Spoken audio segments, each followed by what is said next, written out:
The placing of the boy in the cage with a monkey is an outrage.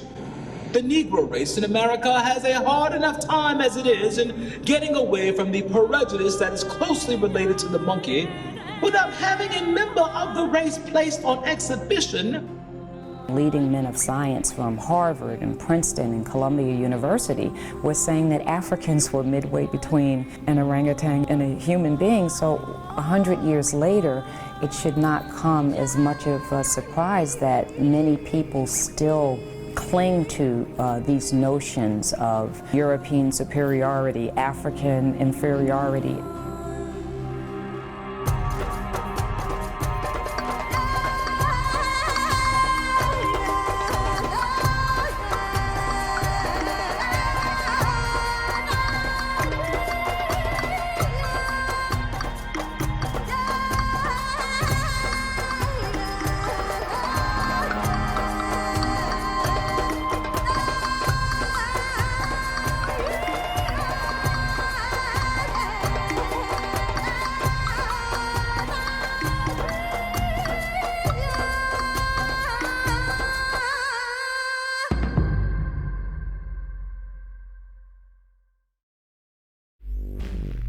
The year was 1859. 3 months after Charles Darwin published his book On the Origin of Species, American promoter P.T. Barnum unveiled a new attraction at his popular museum in New York City. It featured what was described as the "What is it?" or man-monkey. Visitors were told that the creature had been captured by hunters in Africa, who discovered a race of beings roving among the trees and branches like apes and monkeys. Museum staff declared that the creature had been pronounced by scientists as a connecting link between African blacks and lower animals. In reality, Barnum's so-called man-monkey was an African-American man named William Henry Johnson. Thanks to Barnum, Johnson spent much of his life on public display as an evolutionary missing link, sometimes in a cage. Many reporters at the time were happy to promote the deception. The New York Tribune declared that Barnum's performer seemed to be a cross between an ape species and a Negro, while another paper declared, "The head is shaped like that of a monkey, but the face is more like that of an African Negro of the lower order. It has been pronounced by naturalists as a specimen of the connecting link between man and monkey." Many more supposed missing links were marketed to the public at freak shows throughout America. In the 1880s, there was Crow, promoted as living proof of Darwin's theory of the descent of man. She was described as a perfect specimen of the step between man and monkey. Actually, Crow was a young woman from Southeast Asia who suffered from hypertrichosis, a rare genetic condition that produces excessive hair. In the early 1900s, there was Congo, the ape man, usually exhibited in a cage next to a chimpanzee. Most of these early presentations of missing links were crude hoaxes put forward by hucksters, not scientists. But the quest to dramatize the lower stages of human evolution eventually reached far beyond freak shows. It ultimately involved the most elite members of the scientific community, and it was given a platform at one of the most celebrated events in early 20th century America.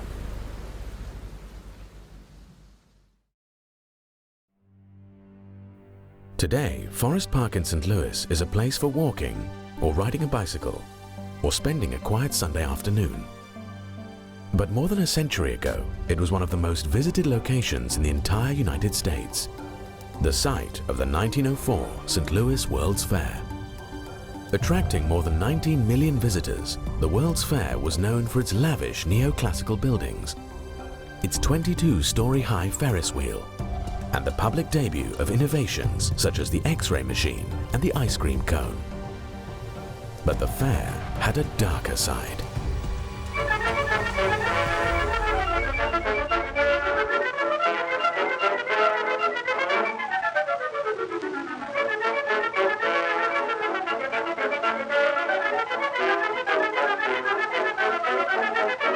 Organizers imported thousands of indigenous peoples from around the world to be put on public display in what was essentially a giant human zoo. Unlike freak shows, the Human Zoo in St. Louis was created with the cooperation of America's scientific establishment. The man behind the Human Zoo was anthropologist William McGee. One of the nation's leading scientists, McGee had already served as acting president of the American Association for the Advancement of Science. In 1903, he was asked to head the anthropology department for the World's Fair. McGee had grand plans of presenting the story of human evolution by displaying representatives of what he considered lower stages of the human race. McGee's plans reflected the ideas of mainstream anthropology of the time. Anthropology was kind of founded on this idea of mapping civilization from the highest to the lowest, right? With the lowest at that time said to be Africans, and then you sort of move up. Leading men of science from Harvard and Princeton and Columbia University were saying that Africans were midway between an orangutan and a human being. Like many scientists of his day, McGee drew inspiration for his ideas on human development from Darwin's theory that humans had evolved from ape-like ancestors. Darwin's theory provided a template for categorizing Africans as biological inferiors. His impact created a bandwagon effect on many scholars on both sides of the Atlantic. Africans were demeaned with terms like savages and compared to animals. Admittedly, some of these comparisons were used before Darwin, but after Darwin, they increasingly took on the authority of science. Darwin argued that the break in evolutionary history between apes and men came between Africans and Australian Aborigines and gorillas. In other words, he thought blacks were the closest humans to apes.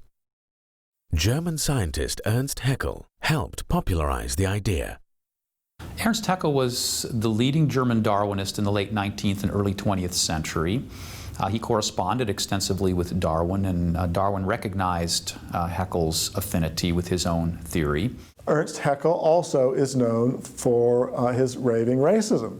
And in fact, he had a graphic of the history of human evolution that, in very pointed terms, really embedded a racist view of human evolution. You had the Teutonic male on the top, the sort of the Germanic male, and then at the bottom you had some creatures that looked partly like apes, partly like Jews. He was also anti-Semitic. And in the middle, you had the transition from the ape-like creatures to the first human creatures. The ape-like creatures look pretty much like they're Africans. And the takeaway point that Ernst Haeckel had from this graph was that the difference between the highest human being and the lowest human being, the gap between the highest Teutonic male and the first human being that was just one step above the apes, was larger than the gap between the lowest human being and the highest ape.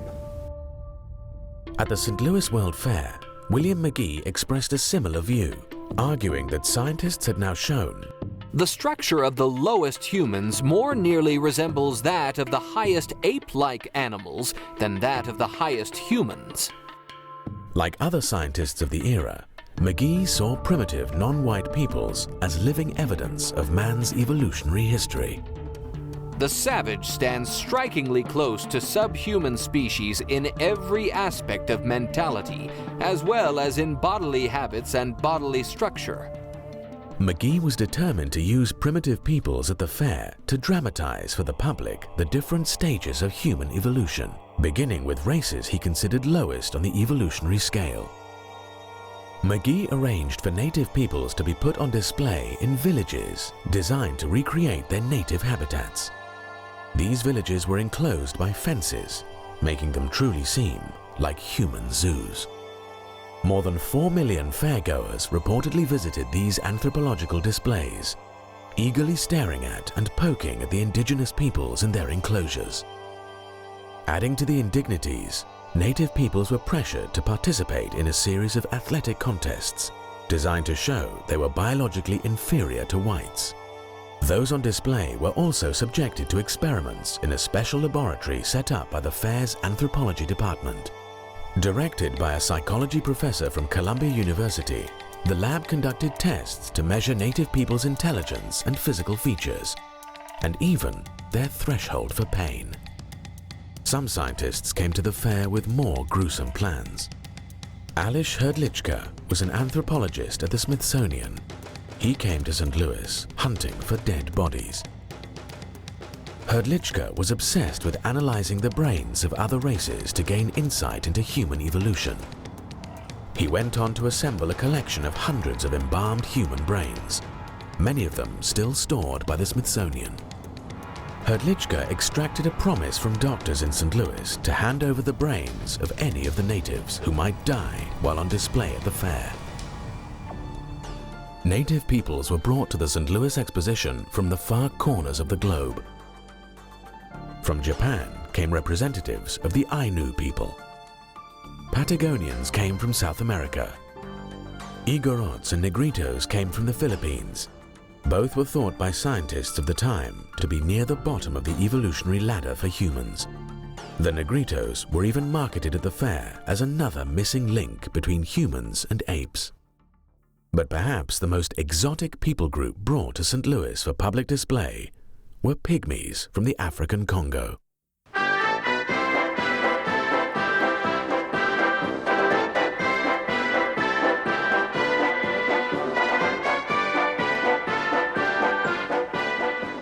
Will the pygmies brought last week to the World's Fair prove Darwin's theory of the missing link? Will a study of the little black children of the African jungles shed light on the theory evolved by Darwin as regards the evolution of the human race? Dr. W.J. McGee, chief of the anthropology department of the World's Fair, is convinced that it will. This is the first time that the Aboriginal people of Africa have been brought to an English-speaking country. This is the first opportunity that has been presented to scientists to study them. Many characteristics were noticed in the pygmies that closely resemble the ape or the simian type. It is believed that the pygmies, who are said to represent the lowest form of human development, are next removed from the simian family. The pygmies appearing at the St. Louis World's Fair had been transported from Africa by former missionary-turned-explorer Samuel Phillips Werner. Werner had gone to Africa with the explicit goal of finding pygmies to display at the fair. He had gone to the Congo heavily armed, and he had gone hunting for these people he called pygmies, these diminutive people of the Central African forest. The fair's anthropologist William McGee repeatedly compared the pygmies to monkeys and apes. In the journal Science, he even asserted that pygmies were commonly considered to approach subhuman types more closely than any other variety of the genus Homo. They were considered by men of science at that time to be the lowest form of humans, or in some thought they were subhuman. The pygmies were less than thrilled by their welcome at the fair. The Americans treat us as they do our pet monkey. They laugh at us and poke their umbrellas into our faces. They do the same to our monkey. One pygmy at the fair became a special celebrity. His name was Ota Benga. Samuel Werner had purchased him at a slave market. Ota Benga was advertised to fairgoers as the only genuine African cannibal in America today. For a nickel, he would display his pointed teeth that supposedly enabled him to eat human flesh. At the end of the fair, the pygmies returned to Africa with Samuel Werner. But in 1906, Werner brought Ota Benga back to America. It would prove a fateful choice. Samuel Werner returned from Africa to New York City on July the 30th, 1906, arriving on the SS Armenian from Liverpool. He was accompanied by 2 chimpanzees, a snake, a parrot, and 50 boxes of materials from Africa that he hoped to sell to museums. He was also joined by Ota Benga. Werner quickly departed New York, leaving Benga at the American Museum of Natural History in Manhattan. Established in 1869, the museum was already becoming one of the premier scientific institutions in the world. Ota Benga was largely left free to wander the museum's exhibit halls. When Samuel Werner eventually returned to New York, he was fighting off creditors, and the museum wanted him to find new lodgings for Ota Benga. So Werner worked out an agreement to move Ota Benga to the New York Zoological Park, otherwise known as the Bronx Zoo. Spread over more than 260 acres, the Bronx Zoo had been envisioned by its founders as the largest zoo in the world and the grandest zoological establishment on Earth. The zoo was directed by William Temple Hornaday. A noted zoologist, Hornaday formerly worked at the Smithsonian, and he had already founded the National Zoo in Washington, D.C. Overseeing Hornaday was an executive committee chaired by Henry Fairfield Osborn, a distinguished professor at Columbia University.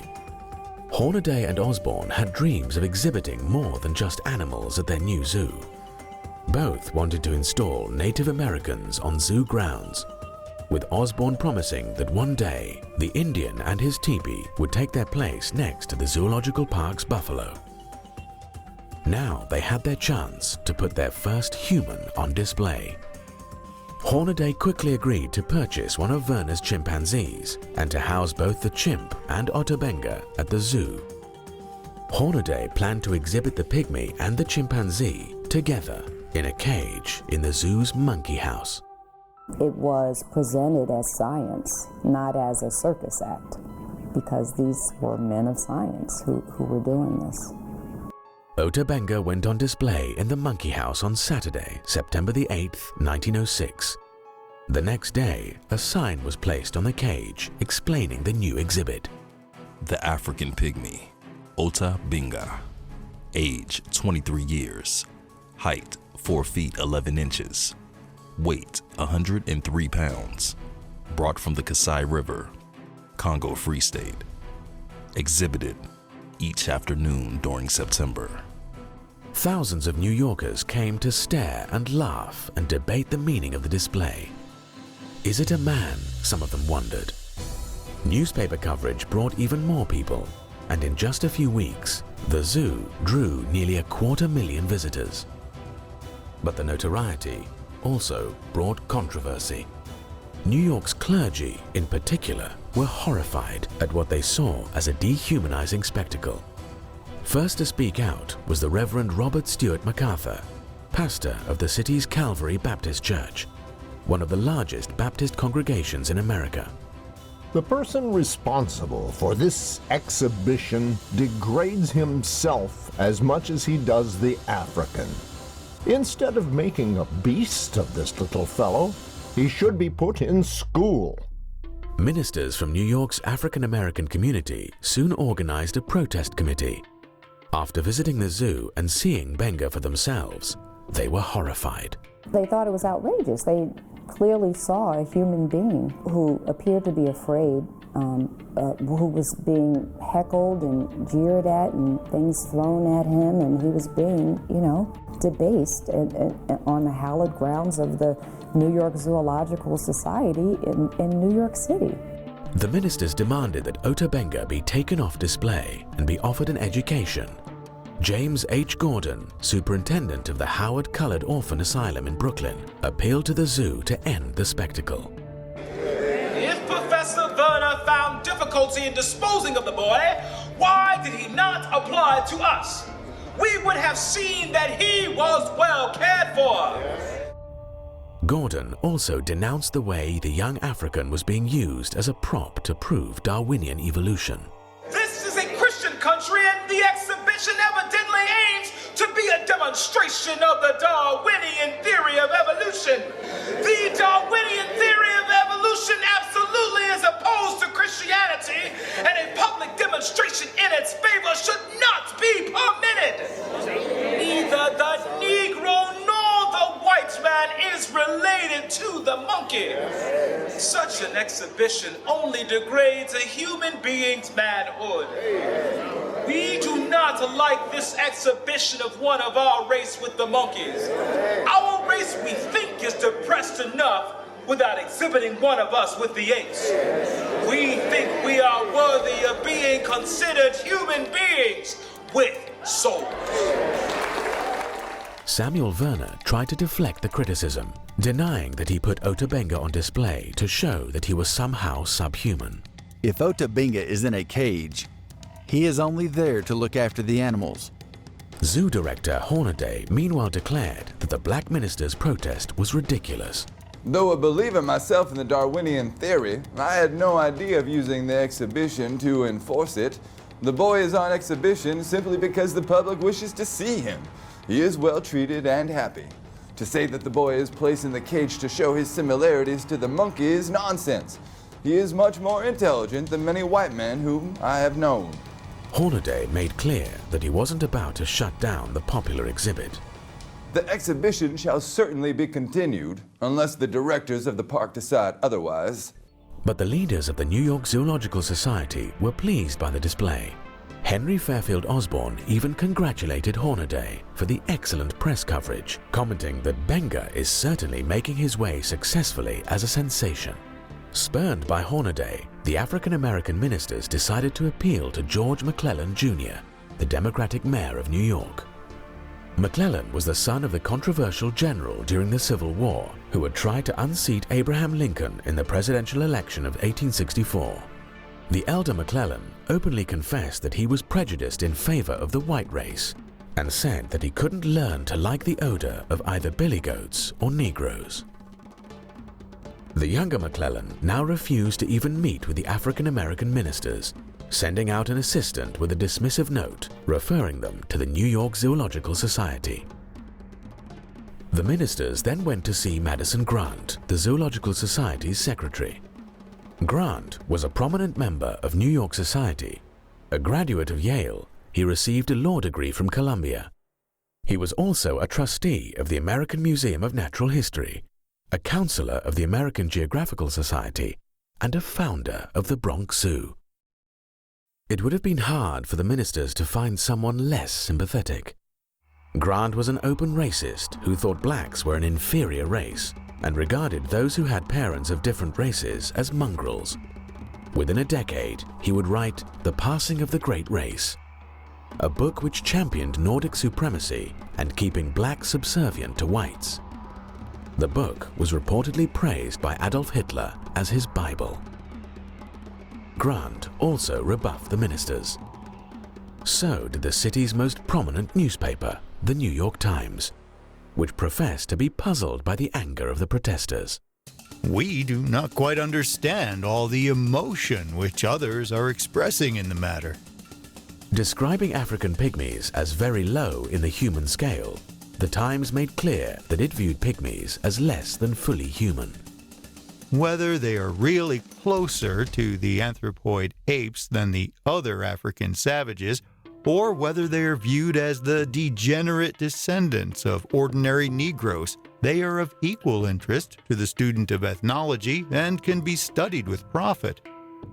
The editors at the Times thought it absurd to make moan over the imagined humiliation and degradation Ota Benga was suffering. In fact, they claimed the pygmy was probably enjoying himself. The suggestion that Benga should be placed in a school instead of a cage ignores the high probability that school would be a place of torture to him, and one from which he could draw no advantage whatever. The idea that men are all much alike except as they have had or lacked opportunities for getting an education out of books is now far out of date. After African-American ministers criticized the zoo for trying to use Ota Benga to prove Darwinian evolution, the New York Times weighed in again.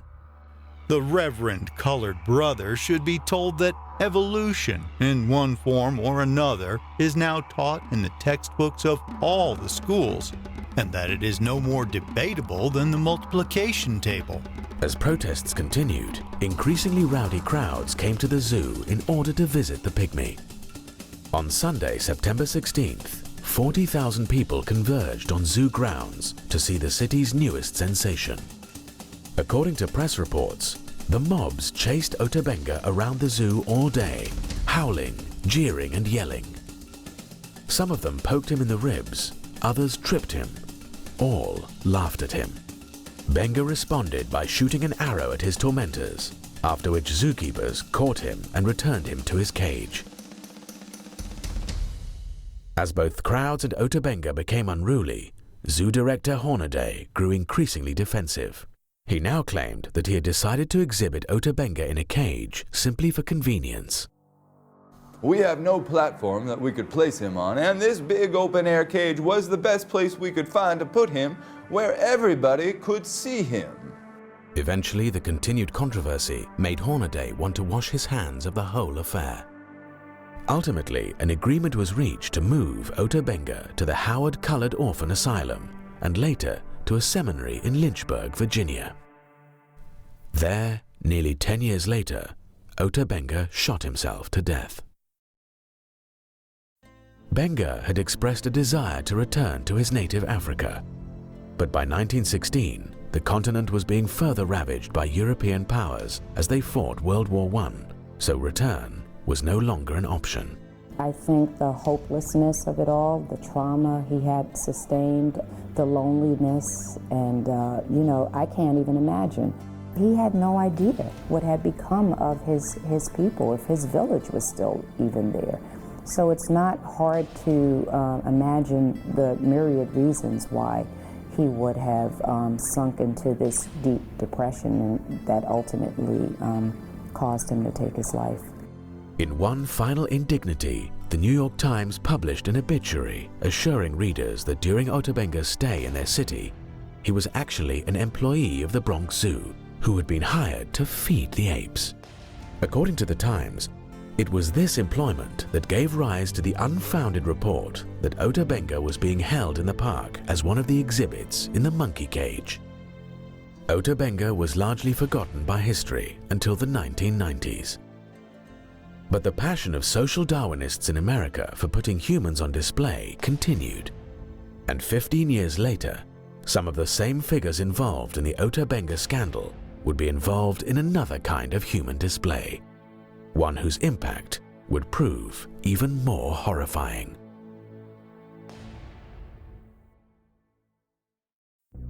In September of 1921, leading scientists from around the globe gathered at the American Museum of Natural History in New York City for the Second International Congress of Eugenics. Eugenics was the science of breeding better people. The term had been coined by Charles Darwin's cousin, Francis Galton, but Darwin himself helped lay the groundwork for eugenics in his book, The Descent of Man. According to Darwin, human beings developed through a long and cruel process of natural selection or survival of the fittest. Less fit organisms died, leaving more capable organisms to reproduce and flourish. It was this ruthless process of elimination, not the foresight of a designer, that had propelled human beings to the top of the evolutionary ladder. But Darwin worried that modern society was now doing its best to undermine natural selection. We civilized men do our utmost to check the process of elimination. We build asylums for the imbecile, the maimed and the sick. We institute poor laws, and our medical men exert their utmost skill to save the life of everyone to the last moment.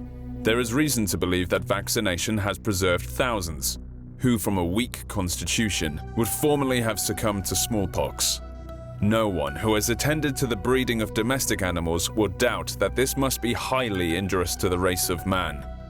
Hardly anyone is so ignorant as to allow his worst animals to breed.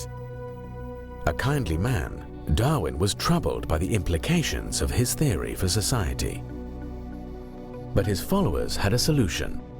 They thought they could apply Darwinian selection rationally and humanely through the science of eugenics, which became known as the self-direction of human evolution. Eugenics was eagerly embraced by America's scientific elites. Sometimes today it's argued that eugenics was just fringe science, just a few people believed in it, and of course we don't believe in it now. That ignores the fact that for decades, eugenics was what could be called the consensus view of the scientific community. The Eugenics Congress at the American Museum of Natural History drew scientists from America's top research institutions, including Harvard, Yale, MIT, the Smithsonian, Ohio State, UC Berkeley, and the University of Texas. Participants included inventor Alexander Graham Bell and Charles Darwin's own son, Leonard, who who lashed out at the threat biological defectives pose to modern society. Scientists were welcomed to the Eugenics Congress by then-president of the American Museum of Natural History, Henry Fairfield Osborn, who had been involved in the display of Ota Benga at the Bronx Zoo. A future head of the American Association for the Advancement of Science, Osborn had become one of the most celebrated scientific champions of evolution in America. Soon he would become embroiled in a controversy with politician William Jennings Bryan over a fossilized tooth discovered in Nebraska. Osborn insisted that the tooth supplied irrefutable evidence of the existence of man-like apes in ancient North America. To his embarrassment, the tooth later turned out to be part of an extinct pig. At the Eugenics Congress, Osborn told scientists that eugenics was essential to the future of human evolution. To know the worst as well as the best in heredity, to preserve and to select the best, these are the most essential forces in the future evolution of human society. Osborn also attacked racial intermarriage. 500,000 years of human evolution have impressed certain distinctive virtues as well as faults on each race. Put three races together, you are likely to unite the vices of all three as the virtues. Osborn argued that racial groups should be studied to determine what tasks each race is best fitted to accomplish. But it was clear that he already thought he knew the proper place of non-whites. If the Negro fails in government, he may become a fine agriculturalist or a fine mechanic. The American Museum of Natural History accompanied the Eugenics Congress with a major museum exhibition designed to sell eugenics to the American public. Participants included America's top publishers, insurance companies, government agencies, and private groups like the American Red Cross. As many as 10,000 people attended the special exhibition.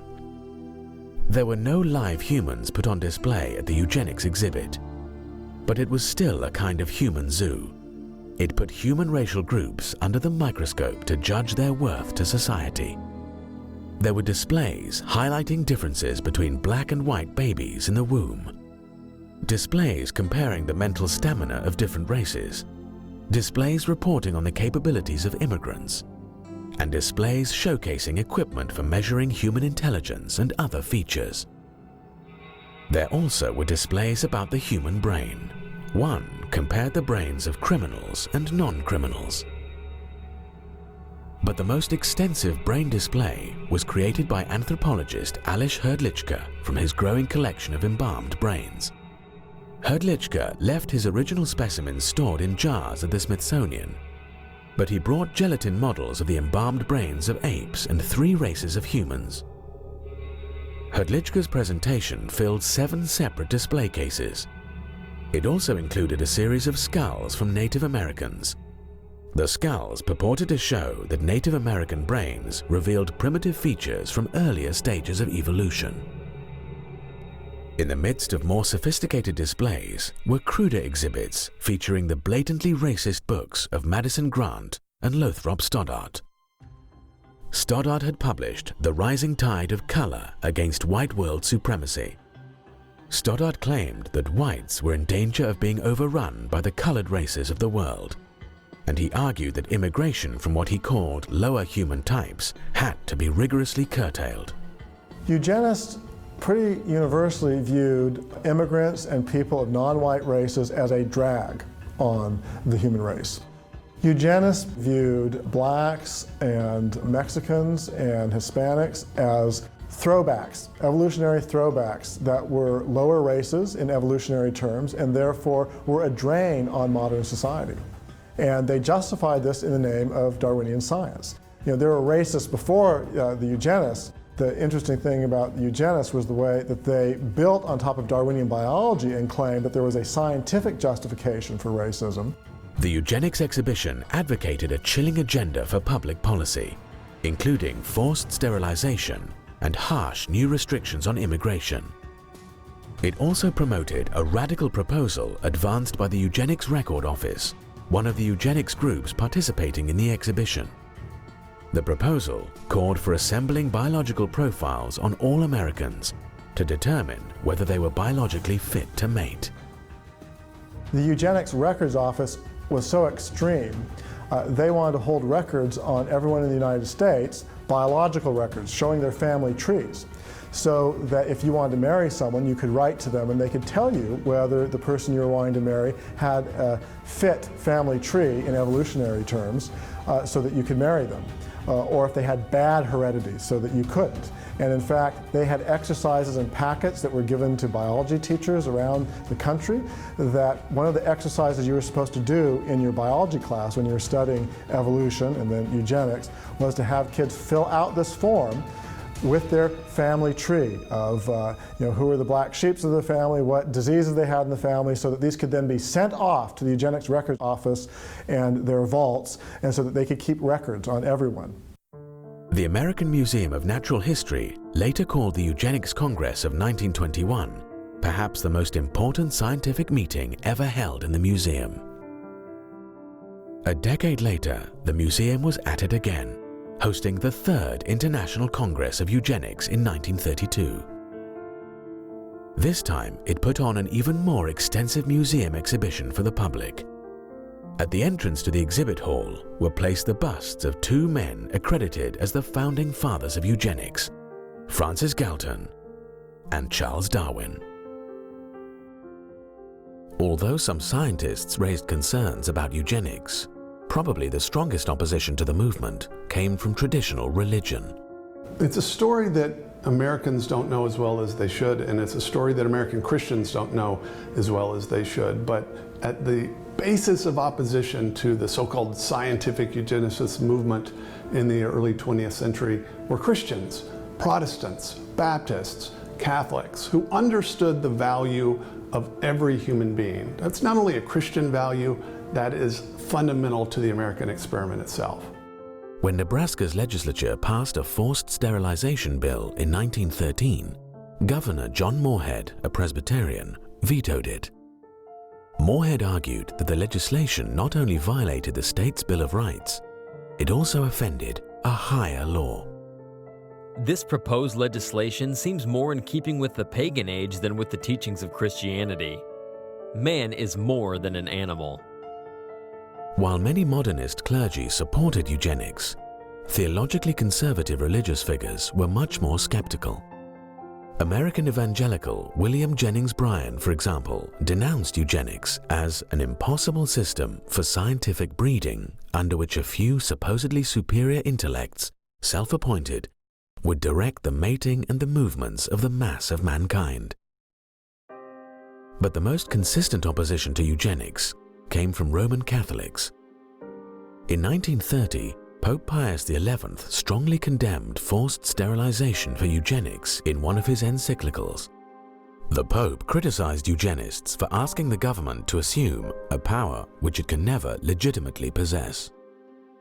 The most fundamental principle of Catholic social teaching is the intrinsic dignity of every human being. In other words, people are valuable simply as creatures made in the image and likeness of God. They're not valuable merely because they have economic value or they're productive or they're smart. They have value in and of themselves as spiritual creatures made in God's image. That idea obviously contradicts the fundamental principle of eugenics, which is through either passive or active means to favor particular ethnic groups over others.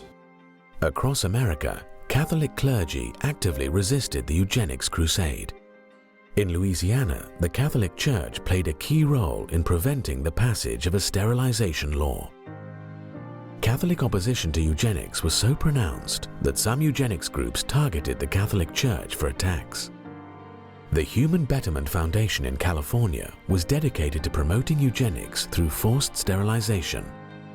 Its president, E.S. Gosney, lashed out at Catholic efforts to block sterilization laws. Every legislature considering a sterilization bill in the United States is visited by representatives of the bishop or archbishop who lay down the law of Rome to those willing to accept it. The henchmen are prompt to fall in line. Gosney suggested that the Catholic Church should be asked to pay for Catholics who aren't sterilized. If Catholics do not want their feeble-minded communicants sterilized, it would seem more logical to ask them, as Hitler has done in Germany, to keep these feeble-minded segregated at their own expense, in order that the American Commonwealth may be subjected to no unnecessary damage from the presence of a great body of defectives, who increase the amount of human misery, contribute largely to the ranks of the delinquent and criminal, augment the tax burdens, diminish the efficiency of industry, and dilute the quality of American citizenship. The eugenics movement and the supporters of eugenics in the early 20th century actually tried to make an anti-Catholic campaign part of their public argument. On the one hand, they claimed that their ideas were based firmly in natural science, and yet they actually ran a public campaign that was anti-religious. You get the impression that there was something more than simple empirical science at stake in the debate. Despite opposition from Catholics and others, the American eugenics movement continued to flourish in the years leading up to World War II. The eugenics movement eventually led to the forced sterilization of more than 60,000 people in America. Compulsory sterilization in the name of eugenics was ultimately upheld by the United States Supreme Court in a decision that declared, 3 generations of imbeciles are enough. Many of those sterilized would not be considered mentally handicapped today.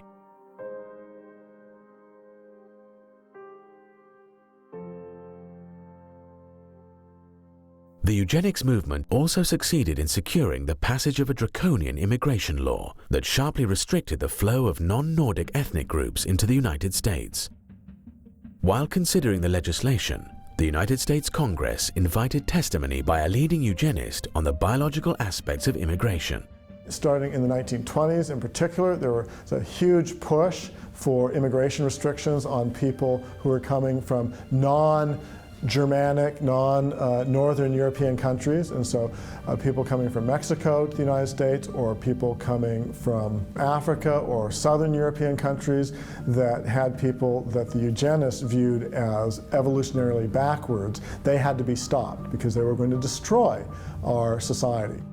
But the most horrifying implementation of eugenics policies took place not in America, but in Nazi Germany. The Nazis ultimately sterilized more than 300,000 supposed hereditary defectives in the name of eugenics. They then started gassing the disabled at special medical facilities. It was in these killing centers that the Nazis began to perfect the methods they would later use to exterminate Jews. The sordid history of eugenics and the mainstream scientific community's embrace of it remains completely unknown to many Americans. So does the scientific community's involvement with social Darwinism and scientific racism, including human zoos. It's a history some people are still trying to cover up.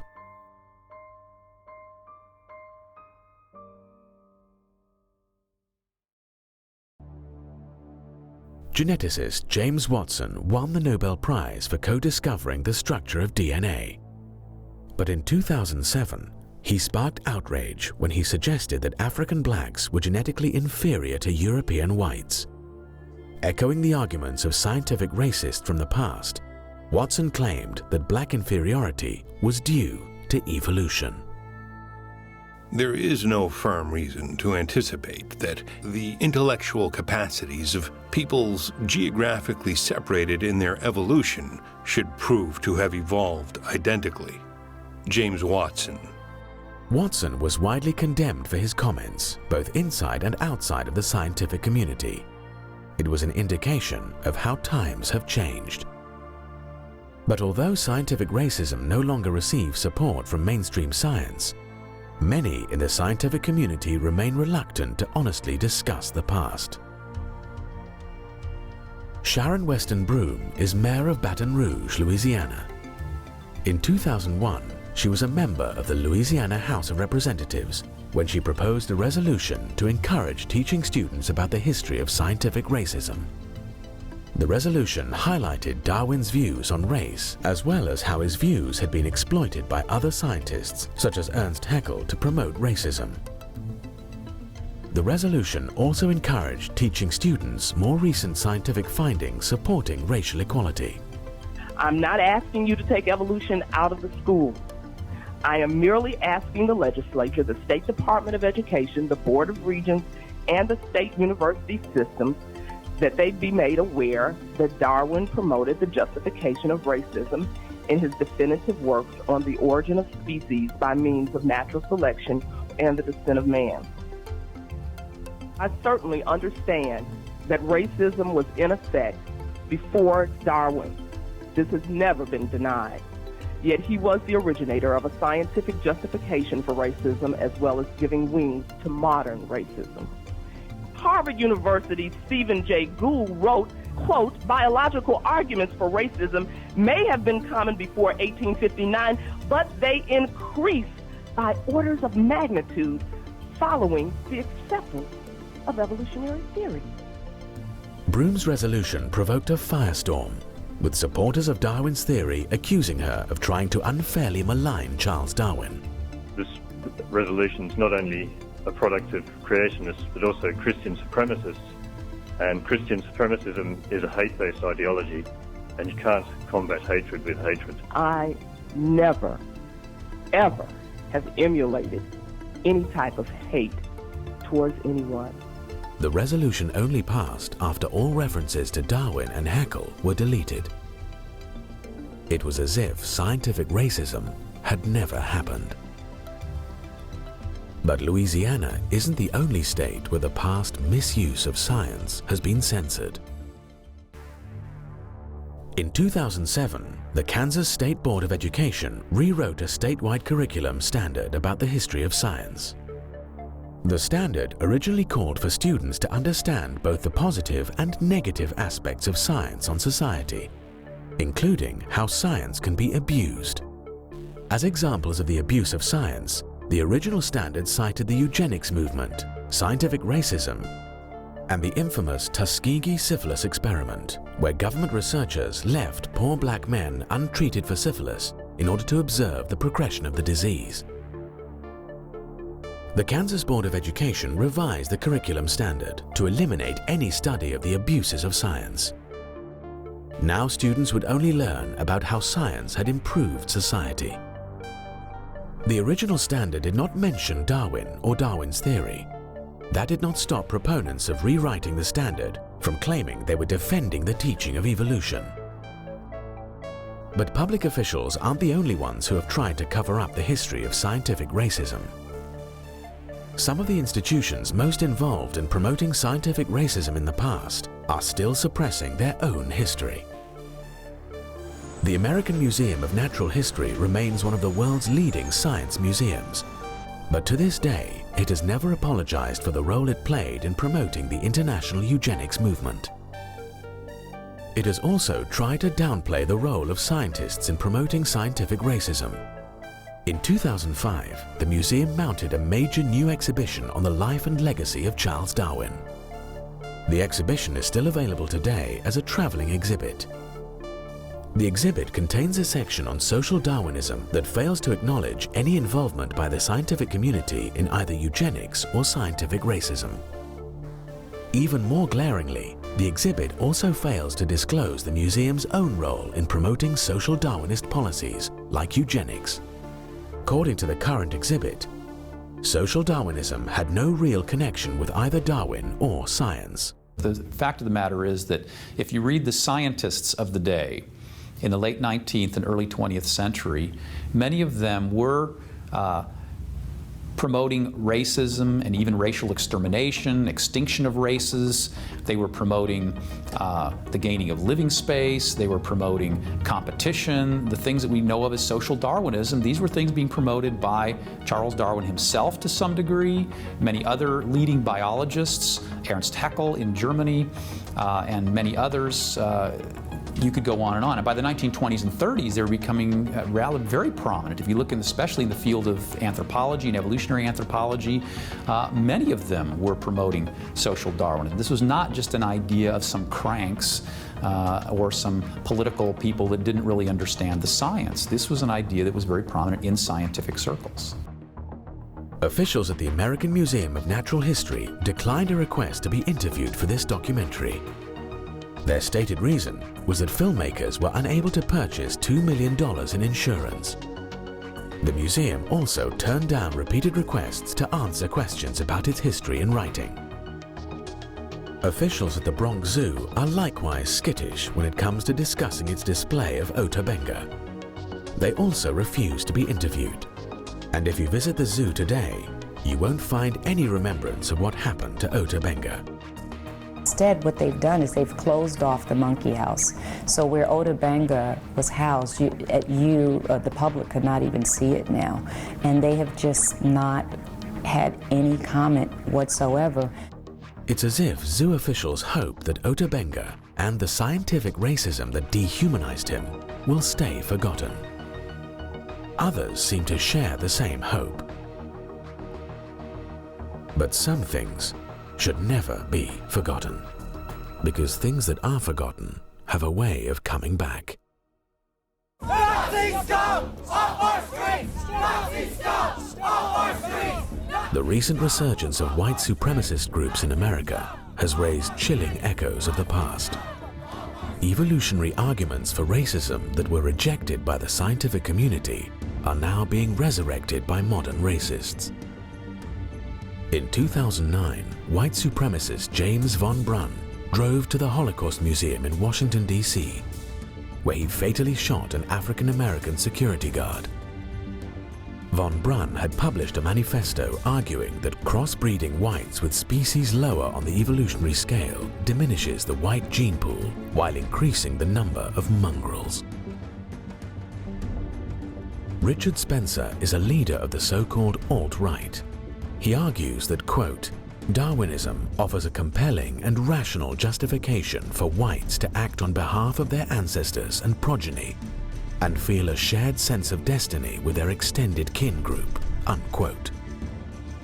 In a 2017 study, more than 400 self-identified members of the alt-right revealed that they view blacks, Mexicans, and other racial and ethnic groups as less evolved and closer to humans' ape-like ancestors than whites. The misuse of science to promote racism is no longer just a sad relic of our history. It's also an uncomfortable part of our present. One reason we should remember the sins of the past is to help us avoid making the same mistakes again. We need to learn from the past, not cover it up.